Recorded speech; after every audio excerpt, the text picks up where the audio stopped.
MRR news ప్రతి దృశ్యం ప్రజాపక్షం నినాదంతో ఆవిర్భవించి సుమారు 8 వసంతాలు పూర్తి చేసుకున్న శుభ సందర్భంగా తెలుగు 2 రాష్ట్రాలలో పనిచేస్తున్న స్టాఫ్ రిపోర్టర్లకు, జోనల్ ఇన్ఛార్జీలకు, జిల్లా కోఆర్డినేటర్లకు, జిల్లా బ్యూరో చీఫ్లకు, క్రైమ్ బ్యూరో చీఫ్లకు, తెలుగు 2 రాష్ట్రాల్లో ఉన్న పనిచేస్తున్న అన్ని నియోజకవర్గాల స్ట్రింగర్లకు, ఎంఆర్ఆర్ న్యూస్ డిజిటల్ మీడియా ప్రొవైడర్స్కి, ఎంఎస్ఓలకు, సబ్ ఎడిటర్స్కి, యాంకర్స్కి, కెమెరామెన్లకు, ఆంధ్రప్రదేశ్ మరియు తెలంగాణ రాష్ట్రాలలో పనిచేస్తున్న సిబ్బందికి, ఎంఆర్ఆర్ న్యూస్ ఛానల్ వీక్షిస్తున్న ప్రేక్షకులకు ఇవే మా హార్దిక శుభాకాంక్షలు. మా ఛానల్ని వీక్షించండి, లైక్ చేయండి, షేర్ చేయండి, సబ్స్క్రైబ్ చేయండి.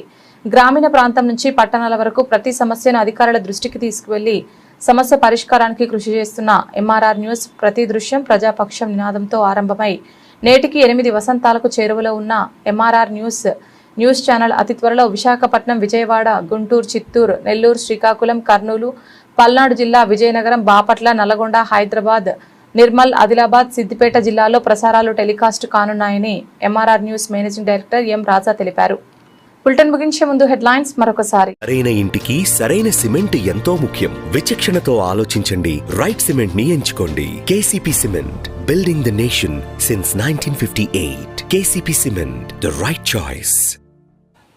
తెలుగుదేశం పార్టీ జాతీయ అధ్యక్షులు గౌరవనీయులు నవ్యాంధ్ర రథసారథి కష్టకాలంలో రాష్ట్రాన్ని అన్ని రంగాల్లో ముందుకు తీసుకెళ్తూ ఉన్న మన ముఖ్యమంత్రి మాన్యశ్రీ చంద్రబాబు నాయుడు గారికి, అలాగనే యువగలం పాదయాత్రలో యువతకి స్ఫూర్తినిస్తూ వాళ్ళకి భరోసా నింపుతూ రాష్ట్రానికి తన కృషితో అన్ని రకాల పెట్టుబడులను తీసుకొస్తూ 3వ తరం యువతకి దిశానిర్దేశం చేస్తున్న మన జాతీయ వర్కింగ్ ప్రెసిడెంట్ శ్రీ నారా లోకేష్ గారికి, మరియు రాష్ట్ర అధ్యక్షులు పల్లా శ్రీనివాసరావు గారికి, అలాగనే వేదిక మీద ఉన్న పోలిట్ బ్యూరో సభ్యులందరికీ, అలాగనే వేదిక ముందు ఉన్న తెలుగుదేశం పార్టీ నాయకులకి, అలాగనే ఈరోజు ఈ హైబ్రిడ్ మహానాడుకు దాదాపు 1875 క్లస్టర్స్లో మన తెలుగుదేశం పార్టీ కుటుంబ సభ్యులు పాల్గొంటూ వీక్షిస్తున్న ప్రతి ఒక్కరికి నమస్కారాలు తెలియజేసుకుంటున్నాను. మహిళా రిజర్వేషన్ భారత ప్రజాస్వామ్య చరిత్రలో మహిళా సాధికారతకు చారిత్రాత్మక మైలురాయి నారీ శక్తి వందన్ అధినియం. మహిళలకు చట్టసభల్లో 33% రిజర్వేషన్ కల్పించి వారిని రాజకీయాల్లో, నిర్ణయాల్లో సమాన భాగస్వాములుగా నిలబెట్టడమే ఈ చట్టం యొక్క లక్ష్యం. ఇది కేవలం సంఖ్యాపరమైన మార్పు కాదు, దేశ విధానాలలో మహిళల స్వరం బలపడేలా చేసే ఒక కీలక సంస్కరణ. దేశ జనాభాలో సగం మంది మహిళలకు సమాన రాజకీయ అవకాశాలు కల్పించడమే దీని ముఖ్య ఉద్దేశము. మన దేశంలో మహిళ అంటే ఒక వ్యక్తి కాదు, ఒక శక్తి అని నమ్మిన మొట్టమొదటి పార్టీ తెలుగుదేశం పార్టీ. మొట్టమొదటి వ్యక్తి స్వర్గీయ అన్న నందమూరి తారక రామారావు గారు. మహిళల సంక్షేమం మీద చేసే ఖర్చు అనేది ఒక ఖర్చు కాదు, అది దేశ భవిష్యత్తుకు చేసే పెట్టుబడిని గుర్తించిన ఒక విజనరీ లీడర్ మన నారా చంద్రబాబు నాయుడు గారు.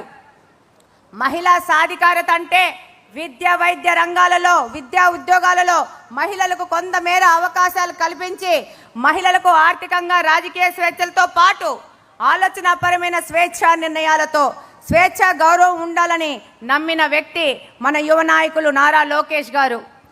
ఆ రోజు అన్న ఎన్టీఆర్ స్థానిక సంస్థలలో 9% వాటా కానించి, ఆడపిల్లలకు ఆస్తి హక్కు కానించి, ప్రభుత్వ రికార్డులో తండ్రితో పాటు తల్లికి కూడా పేరు రాయాలనడం కానించి, మొట్టమొదటి మహిళా విశ్వవిద్యాలయం ఏర్పాటు చేయడం కానించి, వితంతు పింఛన్ల కానించి, మహిళా డైరీ సహకార సంఘాలు ఏర్పాటు చేయడంతో మహిళల ఆత్మగౌరవాన్ని, విద్యా సంక్షేమం, భద్రత మరియు ఆర్థిక స్వాతంత్రాల పట్ల అన్న ఎన్టీఆర్ గారి యొక్క నిబద్ధత మనందరికీ తెలుసు.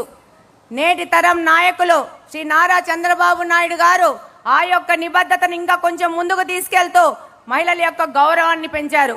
దేశంలో తొలి దళిత స్పీకర్గా శ్రీమతి ప్రతిభాబాతి గారిని నియామకం కానించి, స్థానిక సంస్థల్లో ఉద్యోగాల్లో మహిళలకు 33% రిజర్వేషన్ పెంచి మహిళా కమిషన్ని ఏర్పాటు చేసి ఏదైనా పేద పేదలకు ఇల్లులు ఇవ్వాలంటే అది మహిళ పేరు మీద ఇచ్చేటట్లు మార్పు చేసి ఈరోజు రేషన్ కార్డు కూడా మహిళల పేరు మీద ఇస్తున్నారంటే మన నాయకుడు నారా చంద్రబాబు నాయుడు గారి మహిళల మీద ఉన్న నిబద్ధతే. ఈరోజు చంద్రబాబు నాయుడు గారి మానస పుత్రిక డ్వాక్రా ఏర్పాటు కానించి ఆ రోజు దీపం పథకం ద్వారా ప్రతి ఒక్క పేద గృహిణికి ఉచిత గ్యాస్ కనెక్షన్ ఇచ్చారు. అలాగనే ఒక వినూత్న పద్ధతిలో ఆ రోజుల్లో ఆర్టీసీలో డ్రైవర్లకు కండక్టర్లకు మహిళలను తీసుకున్నారు. ఇవన్నీ మహిళా పక్షపాతిగా శ్రీ నారా చంద్రబాబు నాయుడు గారు నిలిచారు. ఈరోజు కూటమి ప్రభుత్వం అధికారంలోకి రాగానే దీపం 2.0 కింద 3 సిలిండర్ ఉచితం కానీ, మహిళలకి బస్సుల్లో ఫ్రీ కానీ, తల్లికి వందనం ద్వారా మహిళా ఆడపిల్లలు స్కూల్ డ్రాప్అవుట్స్ కాకుండా ఈరోజు మహిళల కోసం ఎన్నో కార్యక్రమాలు చేస్తున్నారు. మహిళా రిజర్వేషన్ అనేది ప్రభుత్వాలు చేపట్టాల్సిన సంక్షేమమో లేదో బాధ్యతనో కాకూడదు, దాన్ని మహిళల హక్కుగా భావించాలని ఈ సందర్భంగా తెలియజేసుకుంటున్నాను. 48% ఉన్న మహిళలకి జీడీపీ కేవలం 18%గా చూపిస్తున్నారు. దీనికి కారణం అన్ఆర్గనైజ్డ్ సెక్టార్లో మహిళలు పనిచేస్తున్నారు, వాళ్ళ కష్టాన్ని లెక్కించడం లేదు. అది మొత్తం కలిపితే ఈ యొక్క జీడీపీ అనేది 30% వరకు చేరే అవకాశం ఉంది. ఈరోజు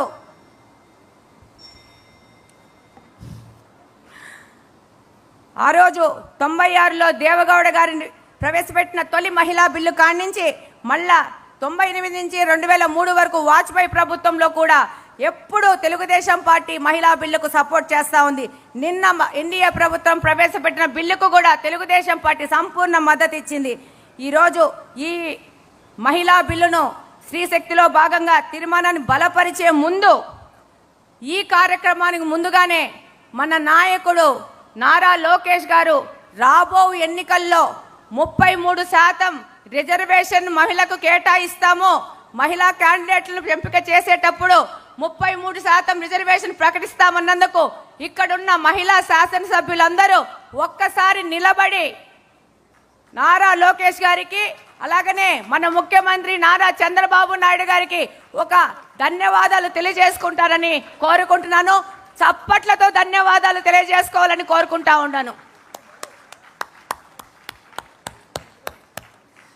మహిళలే కాదు, ఇక్కడున్న మా సోదరులు కూడా అందరూ లేచి ఈ యొక్క 33% పార్టీ నిర్ణయానికి వారి సంపూర్ణ మద్దతు కూడా ఈరోజు తెలియజేసుకున్నందుకు ఇక్కడున్న ప్రతి ఒక్క సోదరులకు అందరికీ ధన్యవాదాలు తెలియజేసుకుంటున్నాను. Thank you very much. ఈ అవకాశం ఇచ్చిన పెద్దలందరికీ ధన్యవాదాలు తెలియజేసుకుంటున్నాను.